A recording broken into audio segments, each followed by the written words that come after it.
helps me to forget. Wonder what I'm thinking. Wonder why I'm drinking. But it's plain to see I'm not the man I used to be.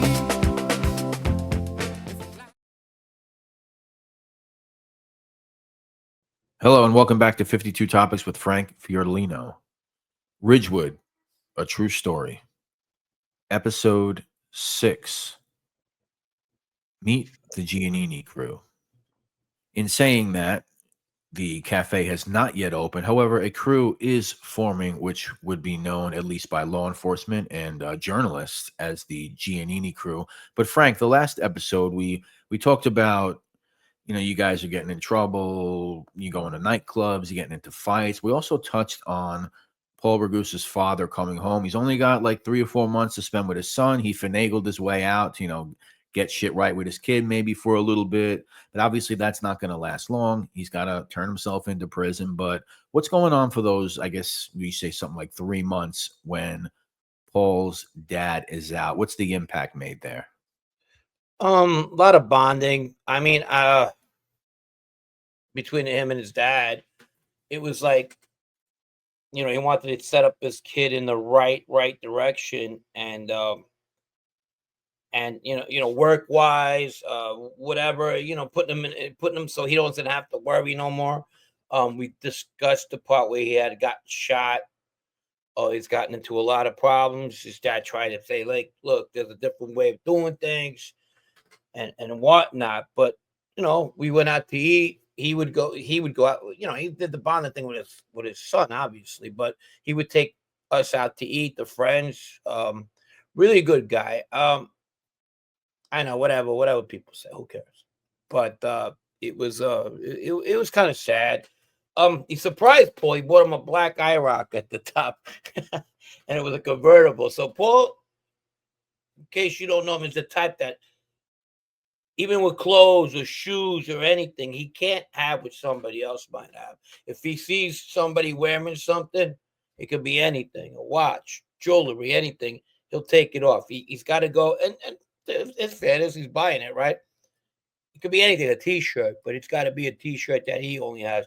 And this car, I'm telling you, it was the only one. It was a beautiful car, and it was one that nobody had. It was a black. Everybody's seen IROCs before, but it was a black. You probably see one of them like in Florida.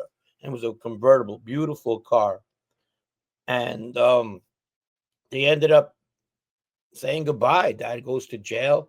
Did some time in a rough place. He went to Atlanta. Not that he I remember people telling me that he used to be in jail. He used to run all the time. Dad did. Dad kept himself in good shape.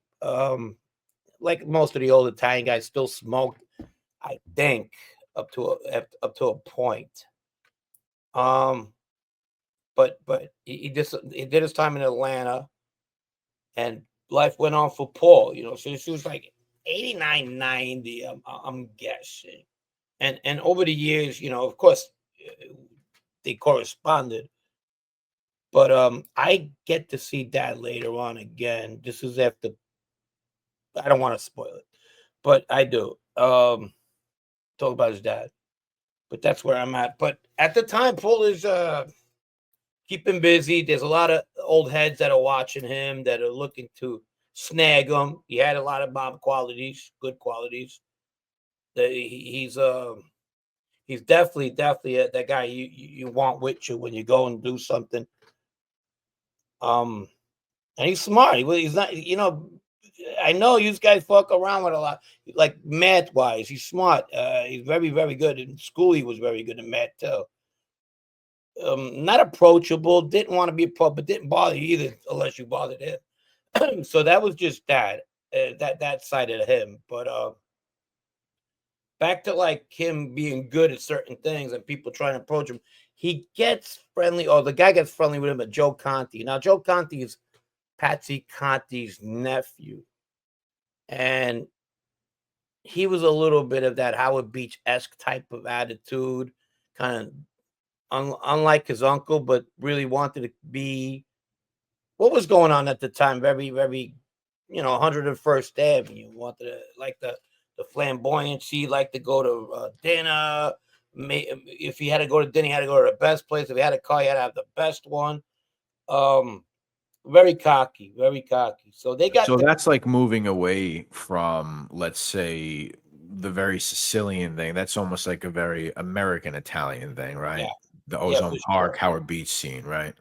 Yeah, yeah, for sure. And even Patsy, he was American, but what was funny about him is when you did hear him talk, or he did talk.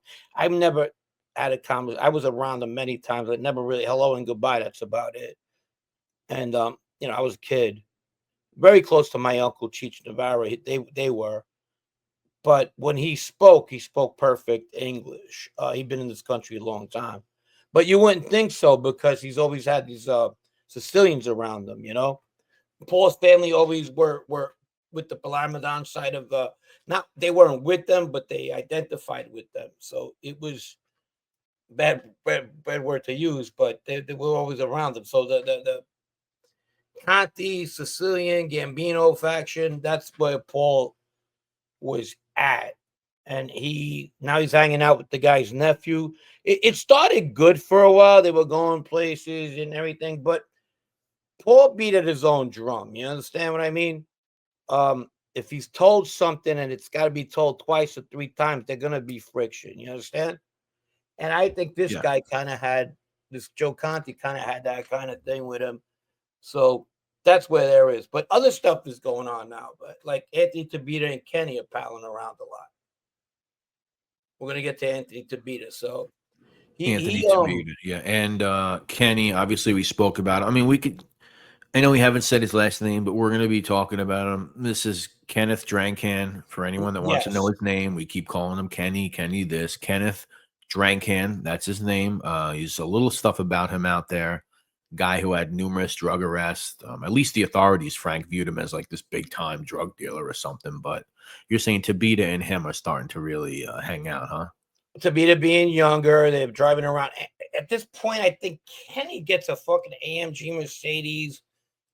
He tells everybody his dad left it for him. Nobody even know who his dad was. I never seen his dad. I know he had a single mom, his sister, who ended up marrying a paisan of mine, John Toronto, and the nephew of the guy who got killed with Galante. Yeah, I was going to say, yeah, Joe Yeah, Toronto's nephew, huh? his nephew, his Okay. nephew. That's not that John Toronto got shot. That would be his first cousin. Kenny's sister's married to this guy. He's a good guy, JT, we call him. And that was all we knew about Kenny. He had this one sister, he had a single mom, and he kind of grew up with the Ridgewood guys, the older ones that were Harry, Alex, Bobby Wiziak. They had their own this there were a couple of guys that would go clubbing. Now and then they would get into fights. They worked. There was a Frank Ferraris, Artie and Robbie. They were brothers. They were the older guys. They were the older Ridgewood guys. And they were a little bit older. Some of them just started hanging out with us, but that was what was going on with them. But Anthony starts piling around with Kenny. So they get into the bar fights. If somebody owes Kenny money, they'll pass by, give dirty looks. And Anthony's taking this in. Anthony has this guy and he has a bunch of friends that he's growing up with at the time that look up to him while he's kind of looking up to Kenny sort of a way. It's his friends, and his friends were kids he had through childhood. Who were they? You had this kid, we'll call him Tony because he did 22 years. He's doing good right now, and I don't want to mention him because he's doing good. It's not important, but Tony, we'll call him Tony. That's one of his close friends. Just remember that. There's a kid Riff. He's apparently in the life. That's Anthony Vaccaro, right? John Gennaro, Yeah. another fucking kid that used to hang out. One of the biggest bullshit artists I ever fucking met in my life. Kid would just constantly lie and lie about shit he was convinced that certain people were related to other people. He what's funny? He was one of the first people that told me about this guy, Vito Gusho, right? So we're like 18, 17. Oh, really? Really? Yeah, he goes, oh, you don't know this guy. This guy, he's related to the Chin. and just would lie. And I'm like, What? later I would be like, why would you volunteer bullshit like that? Ironically, in life, they end up hooking up. Like Vito kind of took a liking to this fucking guy. And every time I'd seen him trying to say nothing, I would fucking cringe, man. Just he was an kickboxer. Just Oh, I knew one of those. I knew. yeah, he knows Even I knew everything. one of those. Yeah, yeah, yeah. At So the time, he was exactly. John Gennaro. He was a big fucking Steven Seagal guy. Oh, you don't okay, know. This guy's good at whatever the fucking form he does, jiu-jitsu, whatever. He would be all okay, about that shit. right, right, And, right. and he was one of them. Who else was there? It was Kid Masomo. He also hung out with Anthony. So that was kind of like Anthony's fucking clique right there. I might have missed some. He had his two cousins that hung out with him sometimes. So he had that clique. And while like people like Fabio had theirs, but I'll get to him. They're getting into a lot of shit. And as far as like shit, Kenny being a big drug dealer, he probably, I don't know, he probably whacked up a fucking ounce of coke a week and sold it at best, I would think. And he would go from bar to bar to bar until somebody would fucking confront them that they wanted to get their money. He wasn't, you'd think he was all about, he kind of like Paul Newman, but also had that fucking Vanilla Ice look to him, Okay, yeah, yeah. Yeah, he was funny. I remember when Vanilla Ice came out, he made his own rap. He was like about he was definitely on the Eminem spectrum, you understand, without offending anybody. Yeah, Um did he have like a high fade with a fucking like yeah, a I don't know. It's funny. Yeah, he had a high fade and he made his own rap one time. I was in a car with him. I had this other kid, young kid that never got in trouble and never got in trouble with me. His name was Vito Maselli. I was in my car, so we picked him and his girlfriend up. And he was always like, "Oh, these are little guys." Like we were younger, and we're taking him and we're, to the. He goes, "Just take me to the cab stand," which was a 4 1s.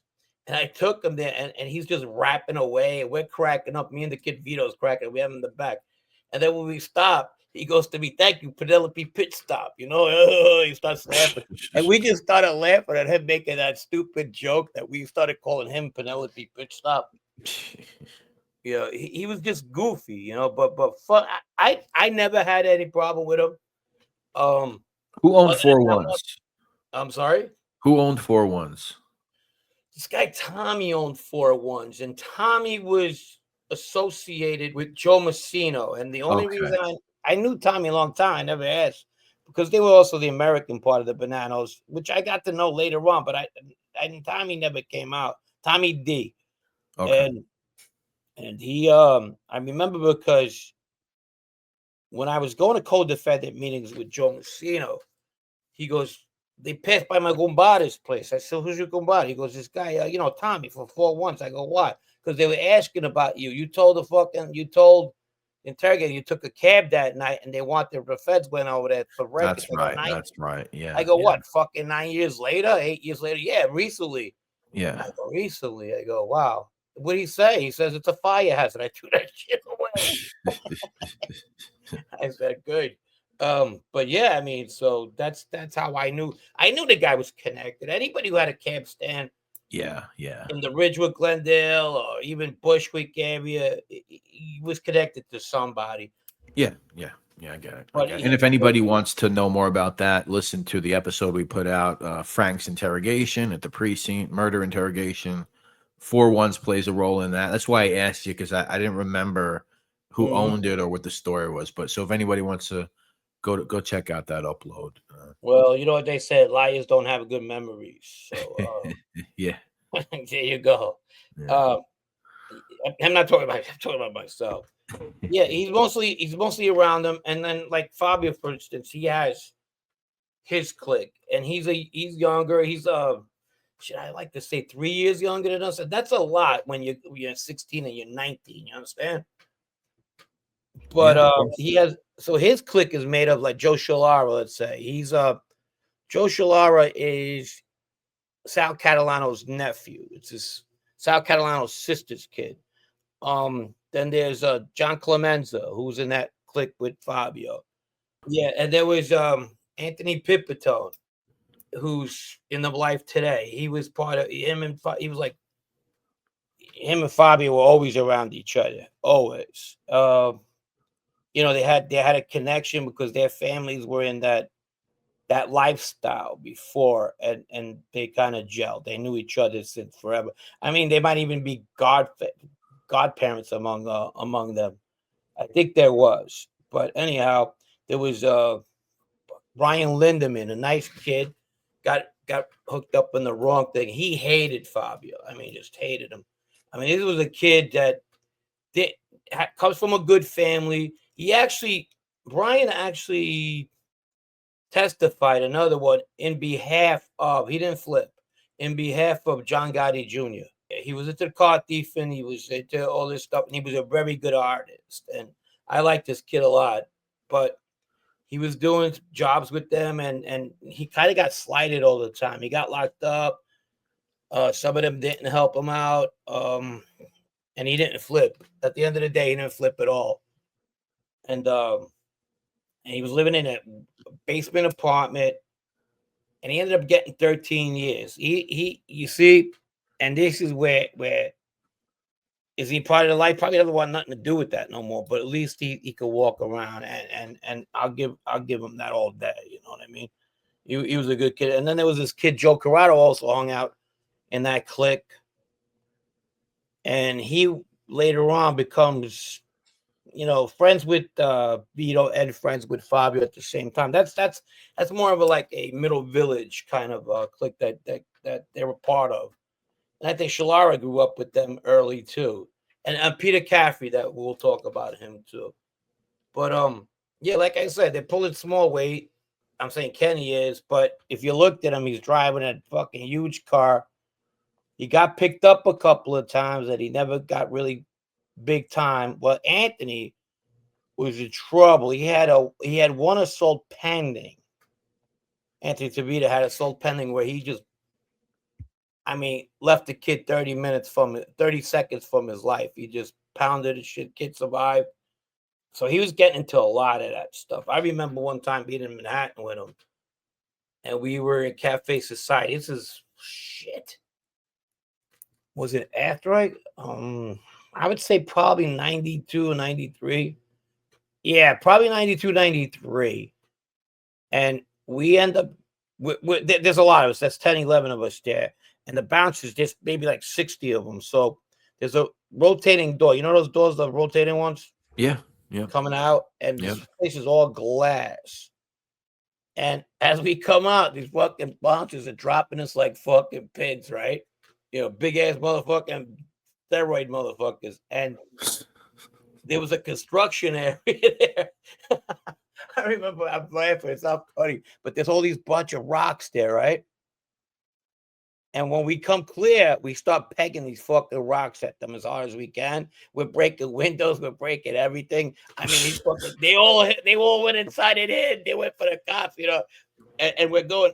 Meanwhile, fucking Anthony's busted every fucking car window. Right in Manhattan. This is in Manhattan. It's like a movie, bro. Yeah. Okay? He's breaking every fucking, I think it's 19th and 5th or something. Every car window that's parked along that fucking place. He must have busted. He must have busted a good 10 fucking windows, all right? Hoping that one of those cars belonged to a bouncer, man. Yeah, Something, just fuck. They knocked us on our ass, and they thought they were fucking, it was Yeah. over. Once we found that little construction with those rocks and everything, man, they ran for the hills. The cops came. The cops end up taking Joe Gambino and Fabio in a car. They snagged them two. They put them through the system in Manhattan, but they're beating the fuck out of them back in the car. You motherfuckers. And they're fucking laughing while they're getting hit, Yeah. because they're drunk, they're having a good time, whatever. And there was somebody else who got arrested with them, but I don't know what came out of it. They had to pay a fine, a big ass fucking fine. And that came from that, but that was 1 in a million, man. It's just that guy. But Anthony just went fucking off that day. He was playing musical car windows. Right. So we all got out of there in time. There was times where I got caught up, and fucking bouncer grabbed me, and I went through the system. I know Anthony since he must have been maybe 8, 7 years old. His dad, Joe, they grew up in Bushwick. He was one of the last families to move out of Bushwick. But his uncle and my brother played in the same Italian band, Italian wedding band. My brother Joe, who passed away, right? Okay. So what do you mean they had a band that they would play in weddings? Your Yeah, brother? they're a pretty good band too. They had like a Really? 6, 7 piece band. They would play. My brother played keyboards, but Oh wow. well, yeah, at one point in his life, my uncle fucking told him to stop playing. Music ain't gonna get you nowhere. Just typical shit, my That's uncle. typical. Yeah, you heard that one 100 times. Yeah. Yeah. That ain't getting you nowhere. Why don't you just go do this and go help out your brother at the coffee shop, his older brother, Yeah. because he doesn't know what the fuck he's doing. My uncle used to play two sides all the time between us. Your brother don't know what he's doing. He needs you over there, and this ain't making you money. And it kind of like, my brother was a good keyboard. Anybody who ever knew him will tell you he played keyboards for a while. He was good at it, but that was just my uncle being. You know what's funny? My uncle's wife tried to get her kid to play piano, but he's tone deaf. He has no musical fucking nothing. Her son Phil, who's made right now anyway. Who cares? But yeah, so it's funny how the hypocrisy just keeps on going and going. But back to Anthony, right? He um he grows up there, so when I get him, when people hang when I get him, I don't get it. When I see him again, I don't get him.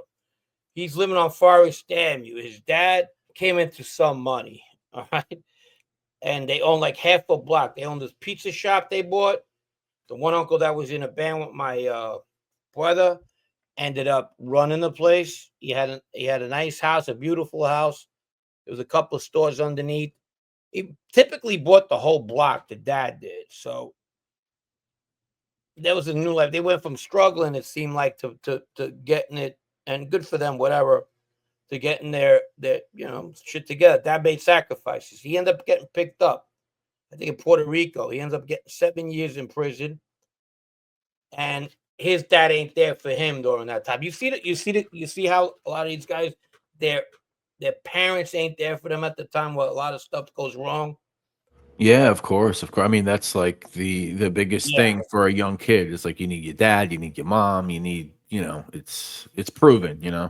And he's always looking for that negative role model, if you will. Because misery loves company. Not that he was better than anybody. He was a tough kid. He'd gotten in trouble. He had like 3 assaults as a kid. Almost went to juvenile detention. Um, he threw some guy off a platform for Jeez. yeah, for looking at his sister, or touch his sister or something. He went up there, he threw him off the fucking subway platform. Nothing happened. The guy, it didn't, but that was one of his charges. He didn't get electrocuted. That's what I meant. Yeah. Now his uncle through marriage is Lenny DiMaria. Is that correct? Yeah, I don't know. I don't know if it's father. I don't know if it's his father's mother, but that came out during I would say about 90. Well, when he comes out of prison. He goes to Okay. jail for a little bit. So when he comes out, he knows he has his uncle through marriage. He probably knew it all along, but they start taking interest in him.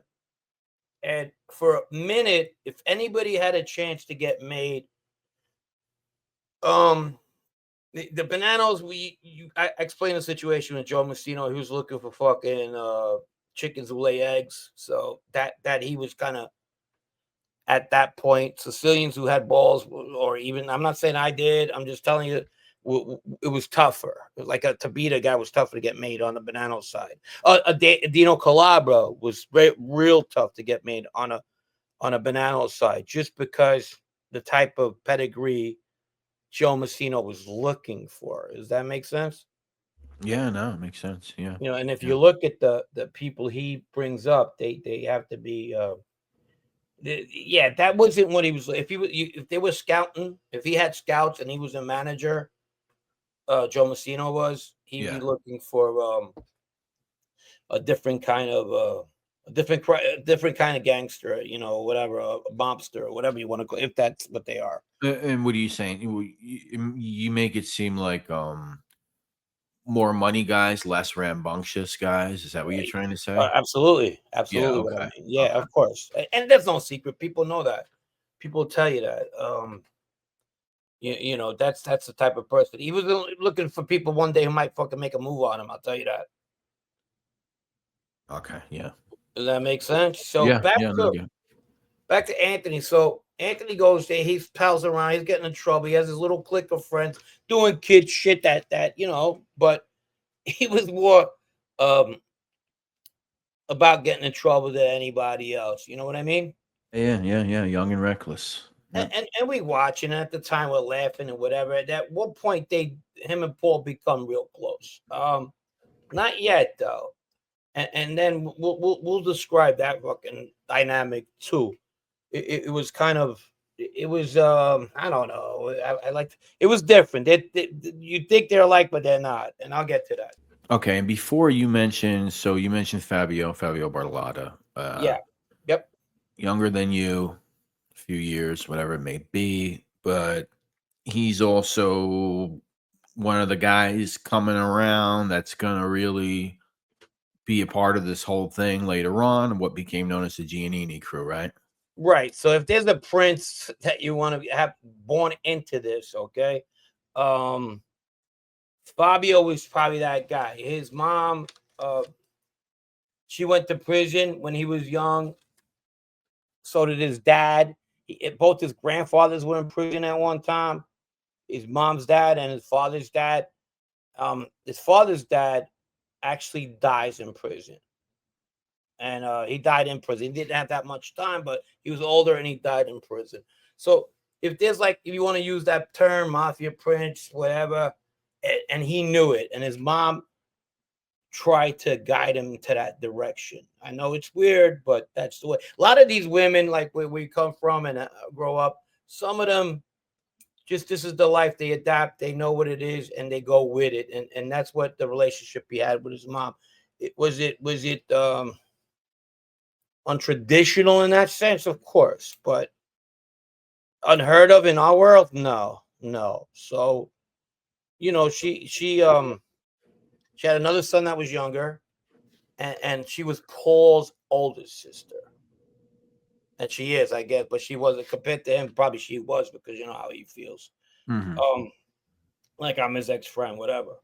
But she buys him. She buy after Paul gets the car, and she goes right by and buys her son a blue Mercedes, Oh, a nice. fucking a big ass blue Mercedes, real nice. He's got people doing Amarol on it. He's got kids his age. They're kissing his ass. They're doing all this stuff, because both their parents work or whatever. He's got the best shoes. He's got the best sneakers. When his mom comes out, when he didn't have them, she kind of like, I guess, felt bad that she wasn't around like any mother would. So she tried to make up for that. And at the same time, I guess she felt bitter too because there was a lot going on when her husband went in, right, and her dad got locked up. I'm pretty sure you had a lot of these scumbags who fucking didn't come around anymore either. So that kind of, and we talk about it, that kind of fucking like, oh well, what's up? You know what I mean? So some people like, oh, we don't need nobody. We'll do what I got to do and take it from there. Yeah, yeah, yeah. That's odd. I mean, not odd. I mean, I guess I don't understand it coming from where I come from. Having a mother looking at you a certain way, like, oh, my son's gonna be the next up Well, and coming gangster or whatever. It sounds like a movie. I mean, if you watch like Gomorrah, the show, you have the son, well, and well, it's you have similar. Okay, well, you that's have what the I was about to say mom. too. She's like looking at her son like he's the next king, like he's like, oh, he's gonna be this great gangster, and she's so proud of I'm that not idea. for sure, for Yeah, sure. And yeah. I'm not coming out of this. Not all Italian moms, or even Italian Of moms that course had not. Yeah, of not course even not. Italian moms that had husbands in that life went that Right. direction. But there was. It's not unheard of in the world I grew up in. We grew up in. So this is not like something I'm telling you. There was moms like that. You get somebody who has a fucking channel. She's nothing like these women because these women are tough. She's not, and she still acts like that. I'm talking about so and so sister, Yeah. the one in Howard Beach. So I mean, but they're not these girls would run fucking circles around her. These women. Yeah, it's much deeper. It's something that you could only be into. I could imagine. There's family roots. It goes back here, back to this country, back to whatever you believe in. It's like a family. I get it. I get it. And at the end of the day, where woman had balls. It wasn't like she didn't. I mean, every time something happened, call a couple of friends and took care of it. George was around at one time. So one time Fabio gets into it in Greenpoint. And I remember, I don't know what happened. It was at a club. He was hanging out with his set of friends. Me and Paul and a couple other guys were around, and George just happened to be around at the time. One of the lesser times we get to see George because he's there. So George at Columbia. So she goes, "Who's this guy?" So this is kid Anthony Bruno that started with the younger guys. She said, "Just go over there and fuck him up," So he's in Williamsburg. Now Anthony Bruno is the guy who later on shoots Cookie Durso in the head, right in the back of the head. Yeah. And I went to school with Anthony. He went to Christ the King, but he was troubled. So they get into it with these kids. They go over there, and when George comes out the fucking car, he goes, "Hey, where's Anthony Bruno?" So George is a light-skinned Colombian. He's about 6'1", 6'2", and he's always dressed up like he's going to a fucking nightclub on a Saturday, right? He starts his drinking early, and the guy goes, "Yeah, that's me," in real typical Italian American. "Who's looking for me?" "Oh, that's you? Good." So they point 3 guns on him and beat his ass for about 15 minutes. While his friends are looking and everything. Now, the neighborhood's an Italian American neighborhood. So shit gets back. Oh, it says Ridgewood kids. They brought these Sicilians down, and they took care of Sicilians. You get this?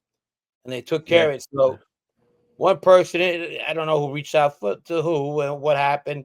It got squashed, but they were like, we got Italian, we got women walking around here. This kid's getting his ass kicked. They put the blame on Anthony Bruno because he was always getting in trouble. They're like, "Don't bring these people around here." You know what I mean? Yeah. Yeah. And what did you do? That was that thing. What did you do? At this time, Giannini's is about to open while this is all going on. And shit. I think our gambling was getting worse and worse. We had Bobby we were gambling with him all the time. He had the sports thing going, and that was fun. That you could watch sports all the time, like everybody did. So we were getting a little bit over our heads in that. I think Paul at this point takes his car. He just needed a fucking break. And he gets into the car and just goes, "Hey, I'm leaving. You coming?" I said, "Where?" He got this other kid there with him. He goes, "I'm going to Florida." I was like, "I'd like to go to Florida. I never went to Florida." He goes, "Why are you going to Florida?" He goes, "I need a fucking break." And he took off in his car and boom. That was it. He got there and fucking he got there in 13 hours in the tip of Florida. So he What? he loved to fly. Jeez, that's half the time. He had his IROC. He was fucking going. God knows how fast he was going. He loved to press on that at that gas pedal. Well, back then anyway. But yeah. And I said around this time, Giannini's the coffee shop is ready to open. Yeah. So we're laying the groundwork, obviously, for some people that know the history. We're laying some of the groundwork where we're introducing more in-depth characteristics of some of these individuals. But with Tabita and Barlotta, obviously they're going to play a major role. Can you compare the two? Is there a compare? Are they equally wild guys? Like, if we could maybe. No. The other one needs people around him. The other one, it depending on the day. They'll both shoot you in a minute, but depends on the situation. You know what I mean? Okay. It depends on the situation. Anthony was like, the sky's the limit. They both were listeners, though. They needed somebody, and they would be good. Let's say if they both didn't flip, they probably would be good soldiers today. But they were just too. They had a lot of. We all did. We all had a lot of misdirect anger. Something happened, or somebody told us maybe you're fucking up, and we thinking maybe we did whatever the fuck we wanted to do. So that had a lot to do with it. But on that note, I'll see you next week. All right, ladies and gentlemen, this has been episode 6 of Ridgewood, a true story. Meet the Giannini crew. Thank you all for listening. You got them big dreams, you wanna get out of here. You're sick of being stuck in the apartment. You're strapped for cash and, well, you don't know where to start. It isn't easy with the price of living, but oh, I know it's coming round again. Another birthday and another year older. Oh, I know it's coming round again. Just take a breath and get yourself together. I swear, hey, when you get down, ooh, you're a lit one. Never been a dull one, always been a big star. Hey, when you get down, ooh, you're a lit one. Always been a big star, never been a dull one.